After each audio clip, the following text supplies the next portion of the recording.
Ahí ya se ve la pantalla. Sí, doctora. Ok, muy bien.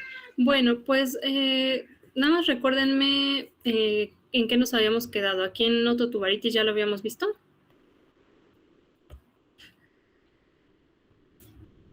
Sí, doc. Sí, ok.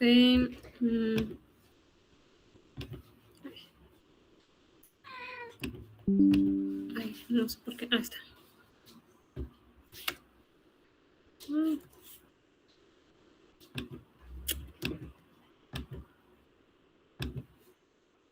La dilatación también ya la vimos, ¿verdad?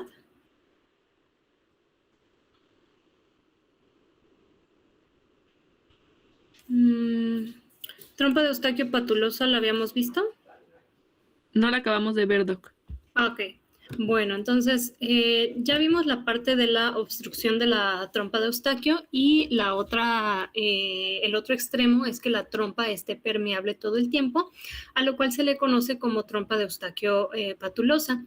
En este caso, los músculos palatinos son insuficientes y esto ocasiona que la trompa de Eustaquio permanezca abierta. El paciente va a ir con ustedes, dice que va a escuchar su respiración o pueden llegar a tener hipoacusia conductiva. El manejo en estos casos también puede ser médico o quirúrgico. El manejo médico es con ejercicios velofaringios, que vamos a ver un poquito más adelante, y el manejo quirúrgico es inyectando ácido hialurónico alrededor de la trompa de Eustaquio a nivel nasofaringio. El inyectar el ácido hialurónico, que es el mismo que se inyectan en los labios o en la cara, va a hacer que aumente de volumen el rodete tubario y va a hacer un cierre mecánico de la entrada de la trompa, mejorando de forma transitoria los síntomas. Lo malo del ácido hialurónico es que es algo temporal. Dura alrededor de 3 a 6 meses porque termina reabsorbiéndose y con cada infiltración que nosotros le hacemos al paciente se genera fibrosis y al final podemos hacer una obstrucción permanente de la trompa por la fibrosis que se produce. Otra forma de manejarla es una obliteración de trompa de Eustaquio. Se recorta un pedacito de músculo y se rellena la trompa con este músculo. Sin embargo, ahí entonces caemos hacia el otro extremo de que ya está cerrada y ya no tiene a dónde irse el líquido del oído medio que se produce de forma natural. Entonces, en estos casos hay que poner además un tubo de ventilación transtimpánico para que se esté drenando este líquido. ¿Ok? Entonces, aquí tenemos un video. Déjenme ver si corre.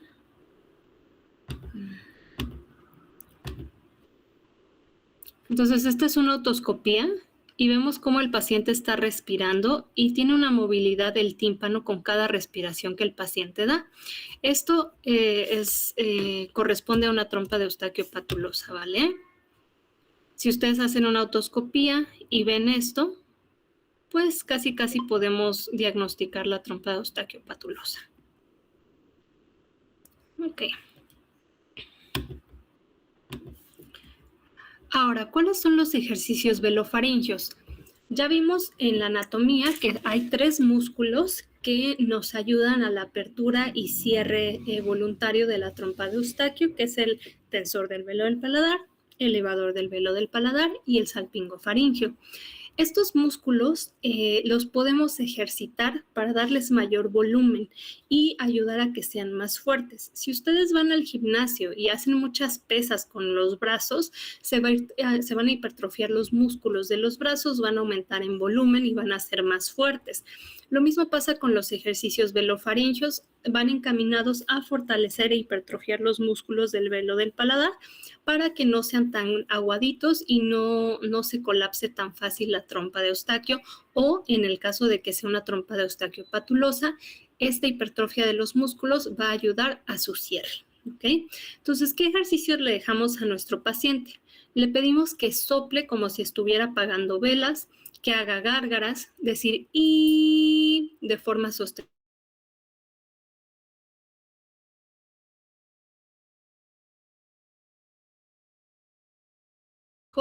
Si no encuentran un popote delgadito, pueden utilizar un popote normal y morderlo para hacerlo más pequeño. Si no tiene ningún problema de articulación temporomandibular o algún problema dental su paciente, le pueden decir que mastique algo de chicle inflar mejillas o succionar mejillas, mandar besos e inflar globos. Todos estos ejercicios pues parecen muy bobos, pero nos ayudan mucho para la disfunción tubaria, ¿ok? Y esta pues nada más es una imagen de una orejita, pero no hay nada más. ¿Dudas hasta ahorita?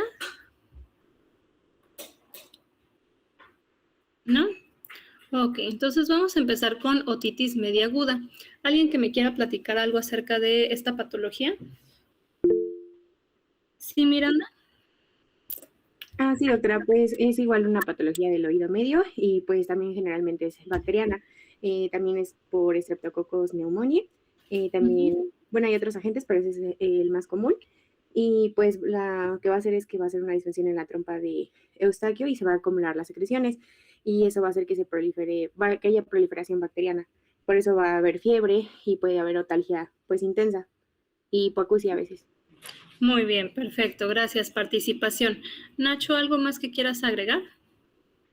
Pues no mucho, porque ya dijo la triada, solo que es en personas o en niños, principalmente menores de 2 años, y que pues conviven con más personas, como en la guardería, o o que tengan como que que se junten con más gente. Y otro de los agentes que también vi que era muy común era el Haemophilus influenza. Ok, perfecto. Entonces, gracias, participación.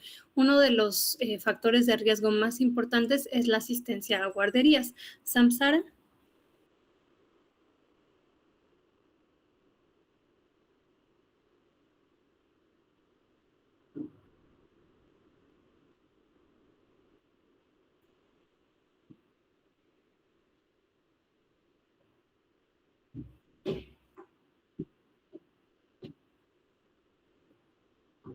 Excelente, muy bien, participación. Nadie había hablado ahorita de tratamiento ni de complicaciones. El tratamiento de elección es la amoxicilina. Erasto. Sí, doctora. Aquí también lo podemos derivar en recurrente o no recurrente. Por ejemplo, se habla de 3 o más episodios en 6 meses o 4 o más en 12 meses. También aparece la otitis con derrame. El otro agente etiológico, aparte de Haemophilus influenzae y es neumonía, es Moraxella catarrhalis. Tenemos factores no modificables y modificables y es más común en menores de 5 años. Al igual que la clínica o la triada que ya comentó Nacho y Miranda, pues también tenemos el diagnóstico por medio de otoscopía neumática. Perfecto, muchas gracias, participación. Efectivamente, la otoscopía neumática nos va a ayudar mucho, sobre todo en casos de duda. Ana Karen. Creo que ya dijeron la mayoría. No me acuerdo si clasificaron según la gravedad. Si había fiebre menor, por ejemplo, menor a 38, 39 grados, y un dolor leve, no era necesario darles antibiótico, teniendo en cuenta teniendo en cuenta la posible etiología, pero ya grave se considera cuando hay una fiebre mayor a 39, un dolor moderado severo y cuando hay otorrea. Okay. Es antibiótico directo. Excelente, muy bien, Ana. También hay que recordar que si esa membrana llega a perforarse, ese dolor tan intenso que siente el paciente completamente se disminuye. Precisamente hay otorrea, pero no es una emergencia. Ok, muy bien. Eso es, gracias, participación. Estás haciendo unos puntos muy importantes. El primero es que no todos los casos de otitis media aguda van a requerir antibiótico.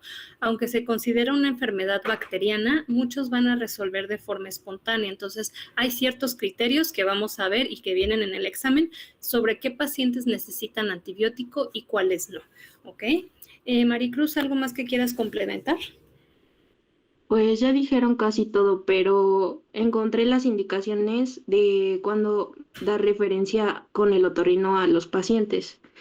Y dice que deben de tener una otitis media aguda en 6 meses, o sea, 3 veces de recurrencia en 6 meses o 4 en un año.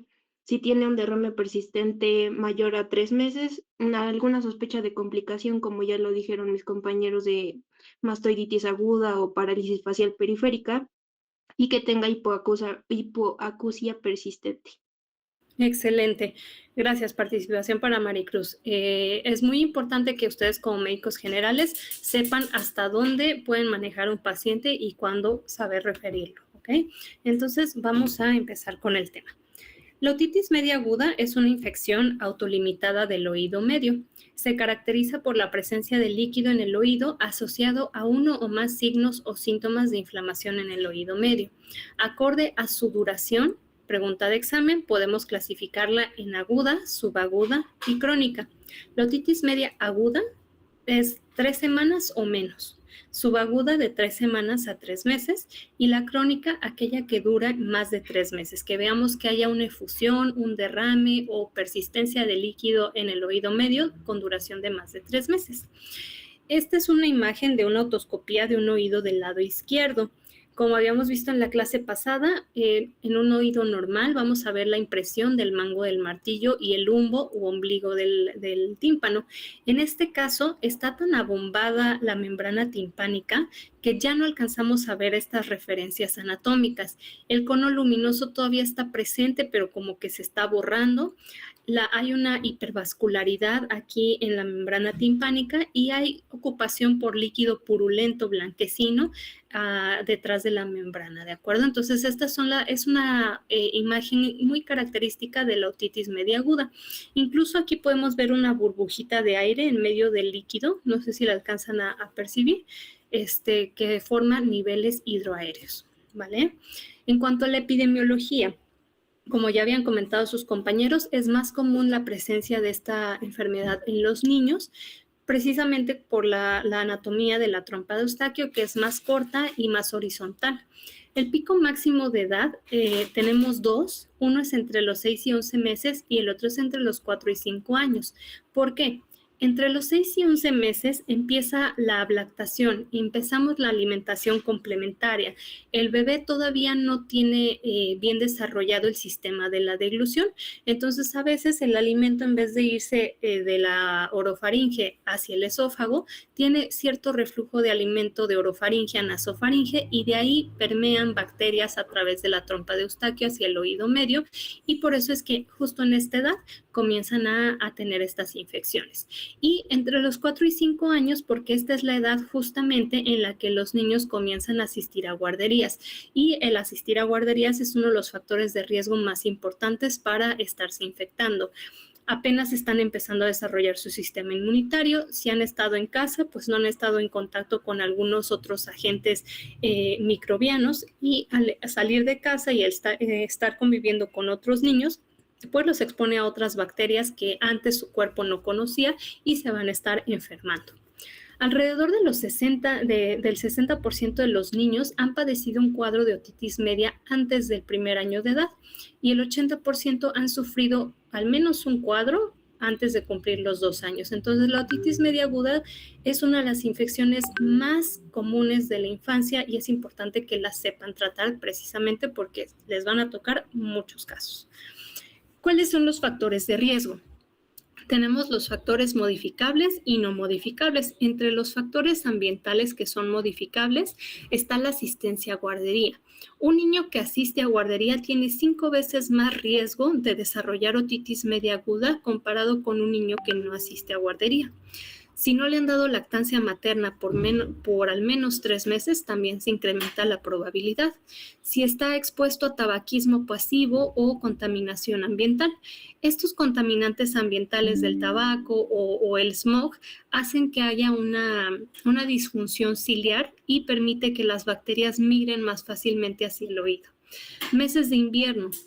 Las rinofaringitis agudas, como sabemos, son más comunes en los meses fríos, en los meses de invierno, y pues algunos casos de otitis media aguda van a ser precedidos de una rinofaringitis.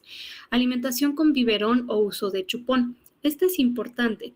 Hay que educar a los papás que si le quieren dar biberón a su bebé, está bien, pero al momento de alimentarlo, el bebé debe estar en una posición semifowler con la cabeza ligeramente levantada, nunca acostado completamente horizontal.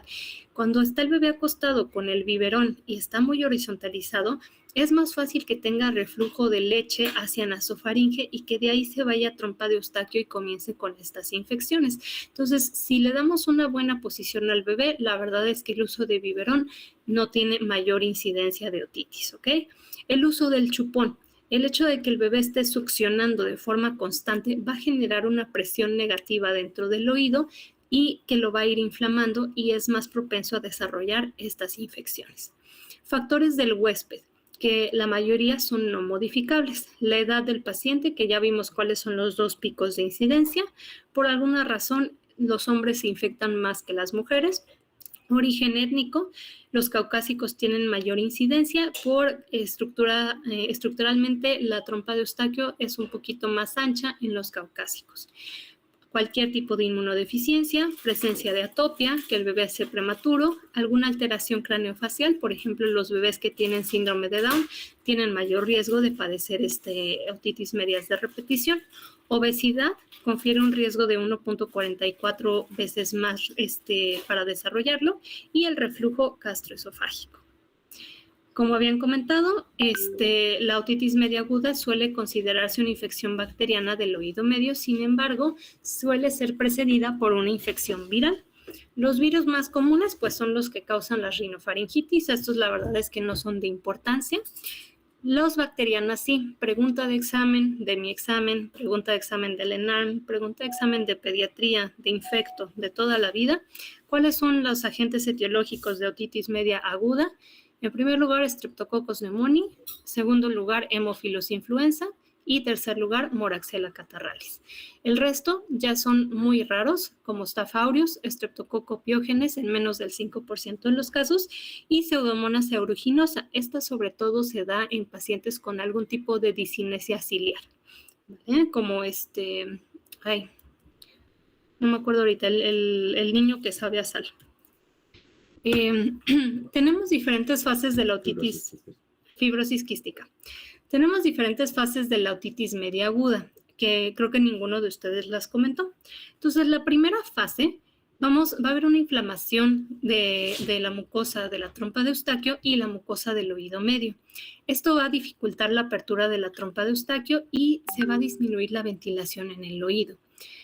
Vamos a pasar a la segunda fase en la que va a haber una vasodilatación inflamatoria y al no estar pasando aire desde nasofaringe al oído medio, se va a generar una presión negativa. Y esta presión negativa va a ser como que se chupe el agua de los capilares y se empiece a permear el líquido seroso hacia el oído medio.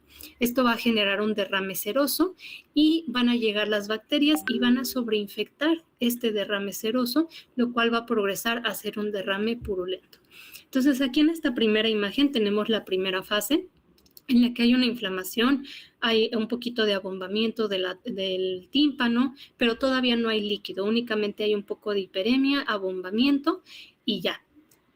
Posteriormente, en algunas horas, empieza a haber el derrame que progresa a ser purulento y empieza a haber una vasodilatación aquí en la membrana timpánica.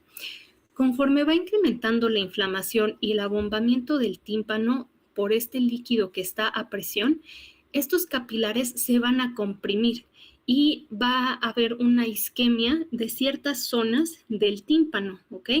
Si esta isquemia progresa, si no frenamos la infección en esta fase, vamos a progresar a la tercera fase, en la que la isquemia va a progresar a una necrosis y la necrosis va a llevar a una perforación de la membrana. Una vez que se perfora la membrana timpánica, va a empezar a salir el líquido del oído medio hacia el oído externo y vamos a empezar a tener otorrea. Y lo vamos a identificar aquí en el conducto. Y la cuarta fase es la fase de regresión de los fenómenos patológicos. Va a haber cese de la otorrea, cierre espontáneo de la perforación timpánica, disminución de la inflamación de la trompa de Eustaquio, lo cual va a mejorar la ventilación en el oído medio. Usualmente las perforaciones timpánicas por una otitis media suelen ser pequeñas, suelen ser puntiformes y en el transcurso de 2 semanas se cierran de forma espontánea. Sin embargo, hay pacientes que tienen una perforación muy grande asociada a la otitis media y que pudieran no cerrar de forma espontánea y requerir una cirugía de timpanoplastia para repararlo, ¿de acuerdo? Pero esto es muy, muy, muy raro. Los síntomas. El principal síntoma del que se va a quejar el paciente va a ser una otalgia que está presente, según la bibliografía, del 50 al 65% de los casos, pero yo les puedo decir que en mi experiencia del 80 al 90% van a tener otalgia. Fiebre en la mitad de los casos, acúfeno. Si ya se perforó el tímpano, van a presentar otorrea, pero también hay otitis media aguda no supurativa, en la cual no va a haber otorrea, ¿ok? No es que a todos los pacientes con otitis media aguda vayan a terminar con otorrea. Muy común que tengan mareo o vértigo. Los bebés que todavía no saben comunicarse, que no saben hablar, los vamos a ver con fiebre, irritables y manipulándose la oreja. Este es un signo muy característico. Si ven un bebé con fiebre, irritabilidad, que no quiera comer y que se esté manipulando la orejita, aguas. Lo más seguro es que tenga una otitis media aguda. Pueden cursar con hipoacusia, ya sea conductiva o neurosensorial. La hipoacusia es la pérdida auditiva. Conductiva significa que hay algo que está impidiendo que el sonido se transmita a través del aire. Puede ser un tapón de cera, puede ser el líquido en el oído medio, la misma inflamación, etc. Y puede ser también una hipoacusia neurosensorial si el líquido purulento que está dentro del oído medio, las enzimas proteolíticas comienzan a migrar hacia el oído interno, nos pueden generar una hipoacusia neurosensorial que puede ser no reversible. Y por último, una parálisis facial. Afortunadamente, la parálisis facial no es una complicación frecuente, pero sí cuando la encontramos, ese sí es un dato de alarma y hay que mandarlo a segundo o incluso a tercer nivel al paciente. Y del 13 al 21% de los casos van a ser de forma bilateral. ¿Cuáles son los criterios para hacer el diagnóstico de certeza de otitis media aguda? Entonces, se deben de cumplir estos 3 puntos para decir con certeza que el paciente está cursando con esta enfermedad. Si no se cumplen todos, entonces solamente es un diagnóstico probable. Entonces, inicio agudo. El paciente está bien y en el transcurso de 24 a 48 horas comienza a desarrollar todos los síntomas.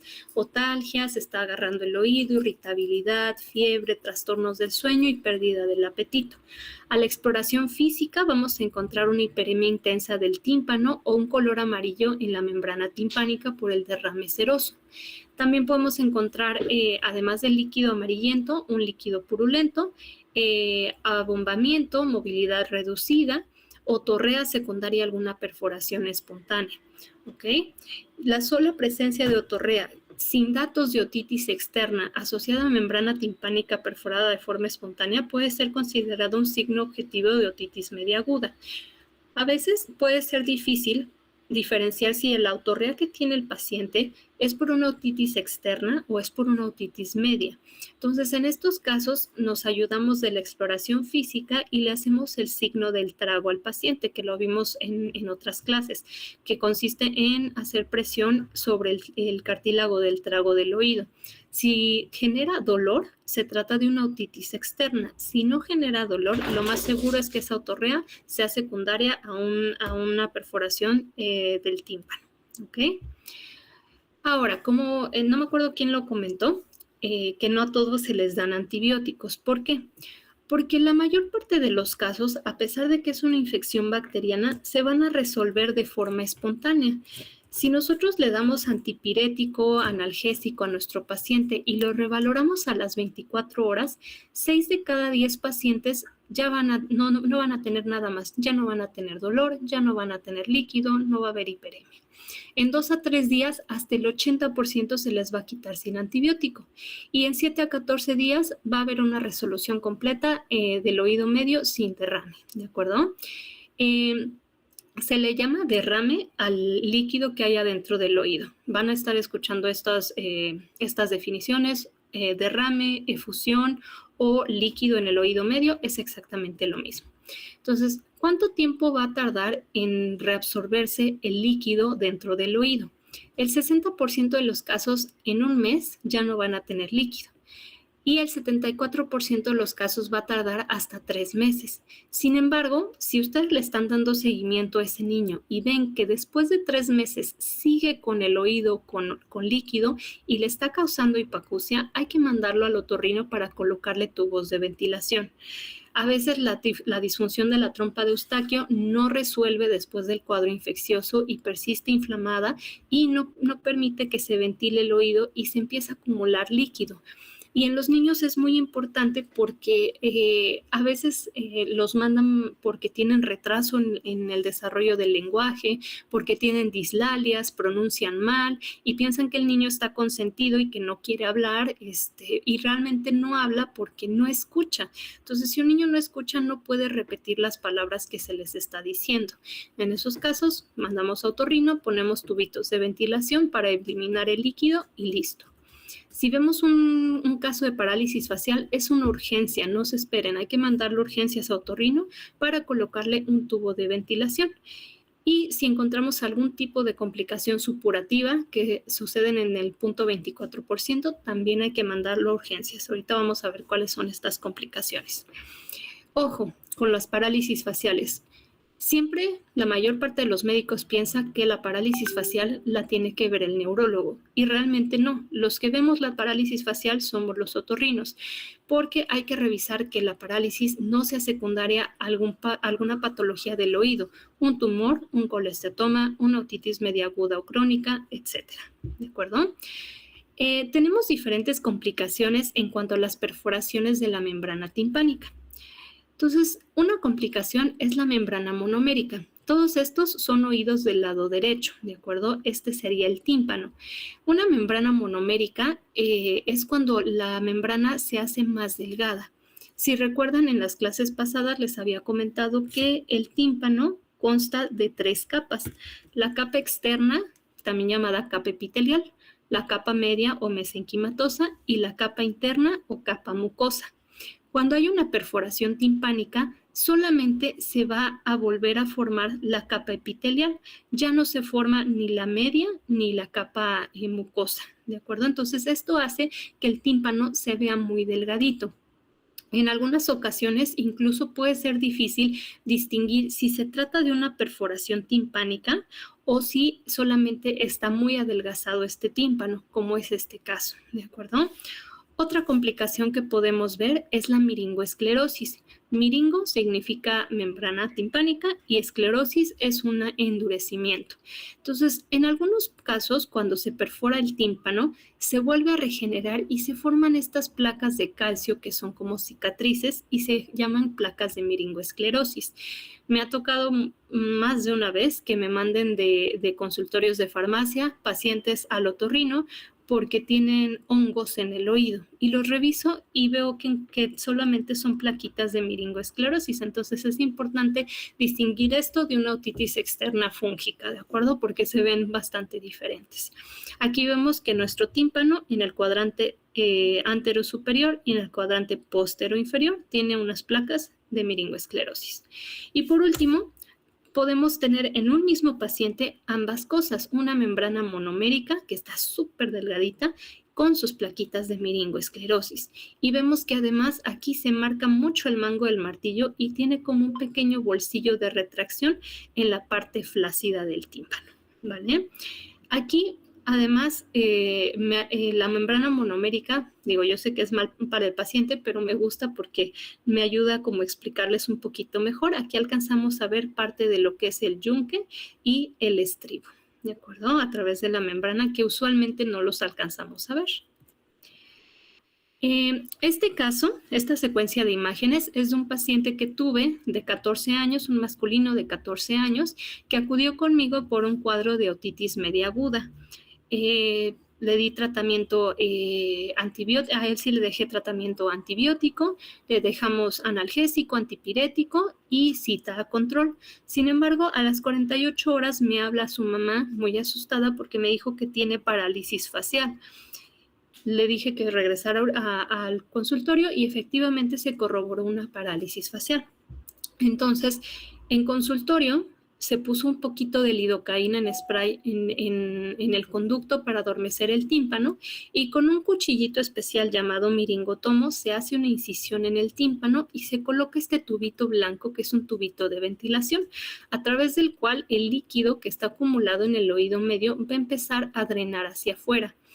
La parálisis facial ocasionada por la otitis media es porque se comprime, hay tanto líquido adentro del oído medio que comienza a comprimir la porción timpánica del nervio facial y eso hace que disfuncione. Al poner un tubo de ventilación y quitar el líquido que está en el oído medio, hacemos una descompresión prácticamente automática del nervio facial y tienen muy buen pronóstico. Pero si no se hace nada, la verdad es que la parálisis puede tener muchas secuelas. A las 48 horas revisé al niño, al adolescente, y vi que ya estaba mejor, ¿ok? En el primer caso vemos que el tímpano estaba muy hiperémico, abombado, con líquido, no se distinguía bien el mango del martillo. A las 48 horas ya con su antibiótico, con su tubito, ya estaba prácticamente normal. A la semana de haberle puesto el tubito, ya no teníamos ningún signo de inflamación, entonces a la semana se retiró el tubo de ventilación en el consultorio y aquí vemos la imagen de cómo queda un pequeño huequito, una perforación residual. Lo volví a citar a la semana y a la semana su tímpano cerró de forma espontánea sin placa de meningoesclerosis ni porción monomérica. Si nosotros como otorrinos hacemos una perforación controlada del tímpano siguiendo las fibras que se llaman fibras radiales del tímpano, el tímpano va a sellar como si no hubiera pasado nada, ¿de acuerdo? A diferencia de si es una perforación traumática o una perforación por necrosis, en la cual sí se pueden generar estas placas de meningoesclerosis o las porciones monoméricas, ¿de acuerdo? Ahora, vamos con tratamiento. Todos los pacientes van a requerir de analgésico. La guía de práctica clínica nos indica que podemos indicar paracetamol o ibuprofeno por 48 horas. Yo siempre les digo a los pacientes que lo tomen durante 2 o 3 días y a partir del tercer o cuarto día solamente en caso de que presenten fiebre o dolor. Las gotas óticas. Es muy común que algunos médicos dejen gotas óticas en otitis media aguda. La verdad es que las gotas óticas no nos van a servir para quitar la infección, pero sí nos van a ayudar a quitar el dolor si lo comparamos con placebo. Pero las gotitas que dejemos deben de tener algún anestésico como lidocaína o benzocaína.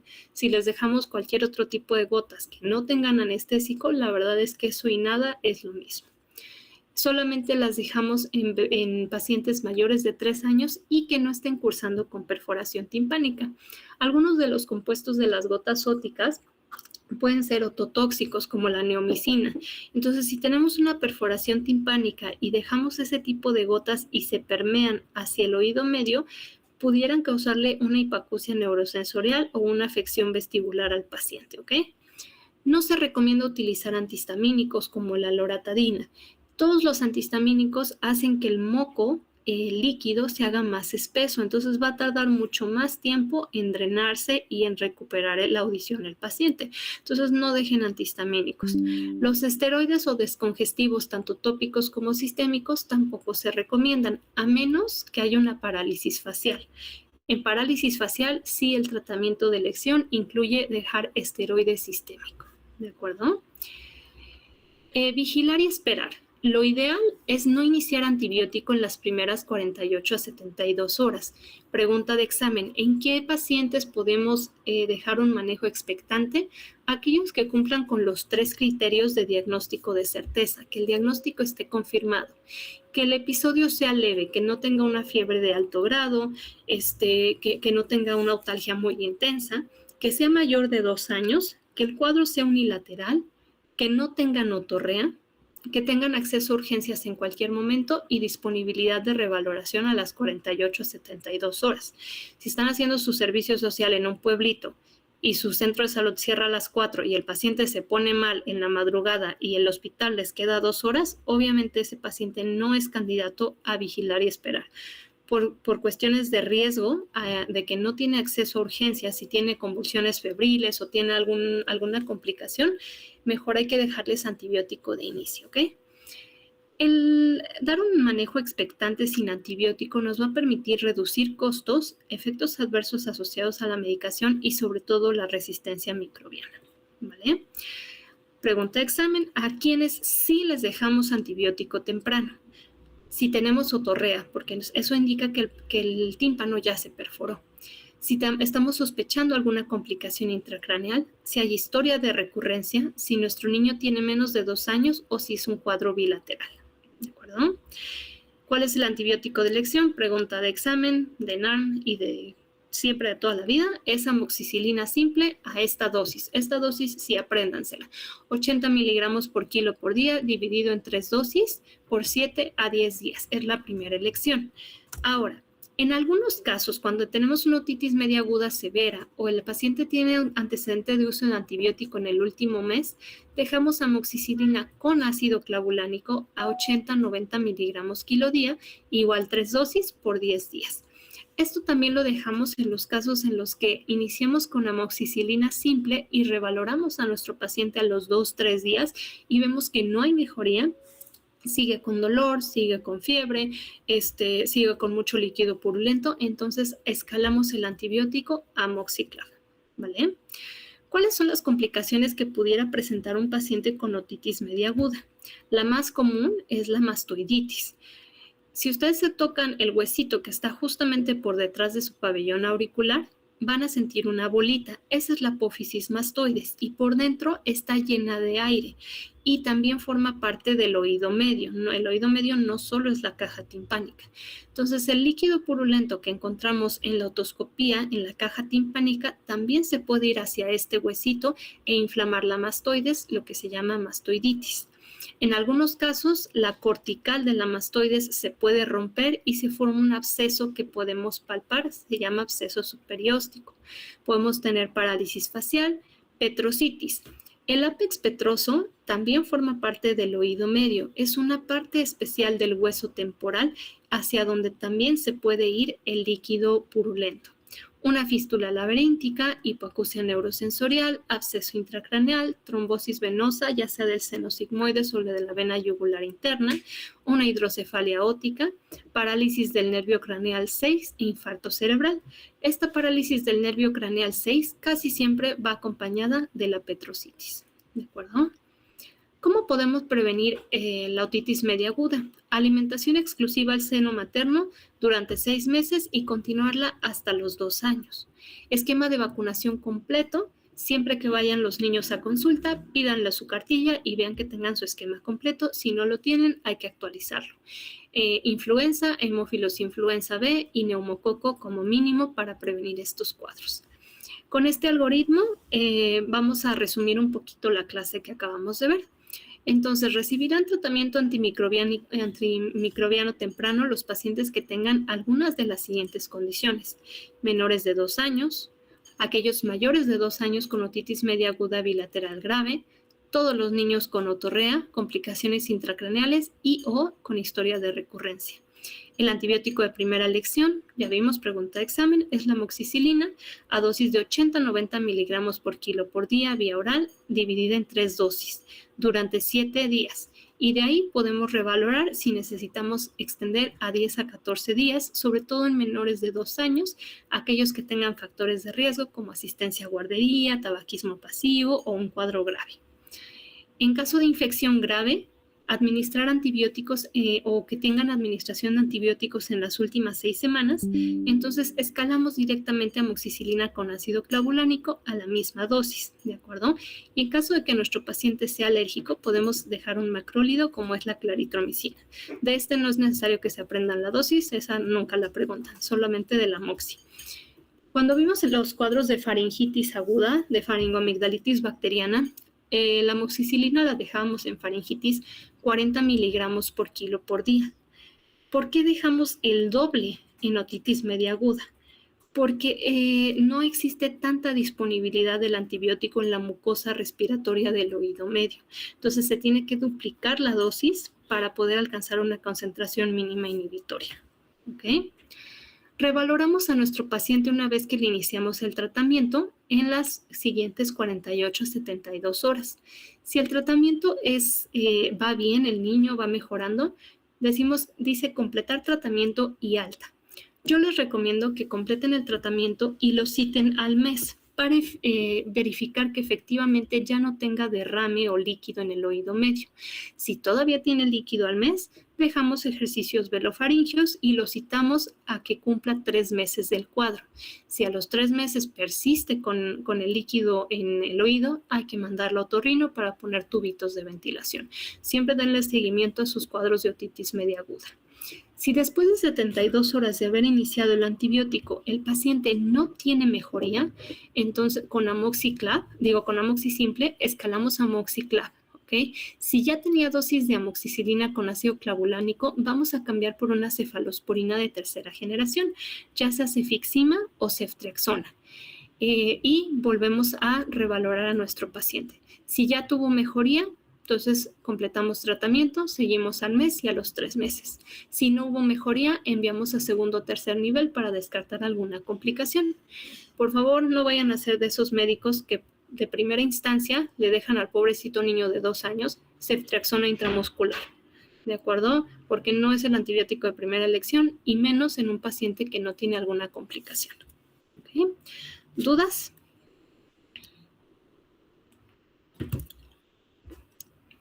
¿No? Ok. Bueno, con esto ya terminamos la clase para el día de hoy. No, Doc, yo quiero dejarle ceftriaxona con dexametasona a mi chamaco, por favor y gracias. Bueno, pues muy bien, pobrecito chamaco, para no mandártelos a ti. Bueno, entonces, ahorita ya terminamos la clase. Para la siguiente clase vamos a ver lo que es otitis media aguda recurrente, otitis media crónica, y otitis media con derrame y colesteatoma, para que lean esos temas. A los otros grupos del 801 y el 802 les dejé una tarea puramente voluntaria si la quieren entregar para tener algún punto extra en la calificación del primer parcial, y va a consistir en hacer un meme acerca de cualquier patología de otorrino, ya sea que ya lo hayamos visto o algún tema que todavía no hayamos visto. El que quiera entregar su meme, tienen de aquí al domingo para entregármelo por vía correo. Yo los voy a revisar y les voy a poner un punto extra en caso de que me lo entreguen, ¿de acuerdo? Tiene que ser un meme que hagan ustedes, no quiero que lo saquen de internet, tiene que ser como algo novedoso, ¿vale? Todavía no tengo sus calificaciones listas, yo espero ya tenerlas listas para el próximo lunes, ya calificando lo de los memes, para mostrárselas antes de mandarlas a enseñanza, ¿ok? ¿Dudas? No, ¿verdad? Ok. No, doctora. Muy bien. No, doctora. Vi que al final sí se conectó Vicky. Sí, doctora, estoy. Sí. ¿Te conectaste a la otra clase? Sí, es que me he conectado, pero no, me conecto luego al final, o bueno, no al final, sino tarde, y ya no Ok. repito mis faltas. Ok, perfecto. Ya te puse entonces el retardo de la clase pasada. Y Diego, ya también te vi, que también te conectaste. Ok, listo. Eran los únicos que me faltaban de asistencia. Bueno, que tengan bonito fin de semana y el que quiera su punto extra me manda